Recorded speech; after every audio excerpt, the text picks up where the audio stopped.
में खुशी दिलवा ले गई राजा चंडी में खुशी आई के आई रहले वे बहुत जोशी आई के आई रहले वे बहुत जोशी आई के दिलवा ले गई राजा चंडी में खुशी आई के दिलवा ले गई राजा जंघिया में खुशी आई के।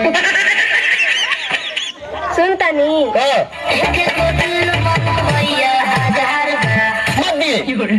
मत दिए अगर जब तक पहले दिल डालू तो माँ कसम मैं कुछ दिल में बिल कर खिसियाई की बात करते रहे। जानते रहे सुरेशवा के गाय बच्चा दिलस तो पूरा गांव घूम घूम के फेमस बांटलस, लेकिन हमरा ना दिलस। तोरो हुई नू तो हमहू पूरा गांव घूम घूम के फेमस बांटम, लेकिन ओकरा सर के ना देम। चले जाओ यहाँ से, मत सताओ हमें। जानता है मैं कौन हूँ? में धरा गिल उतारा जानते नहीं वही तो माहौल बनैले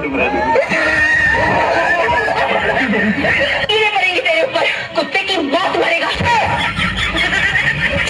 सुनो ना डार्लिंग, जब हम इंग्लिश बोलते हैं ना तो अच्छा अच्छा लोग जवाब ना देला। तो नहीं बोला बे। I love you. I love you के मतलब जाना तड़ा? हाँ, तू हमार किडनी हम तार फेफड़ा, तू हमार गुर्दा हम तार लीवर। जब तक दिएंगे तब तक मरेंगे, सॉरी जब तक दिएंगे प्यार करेंगे।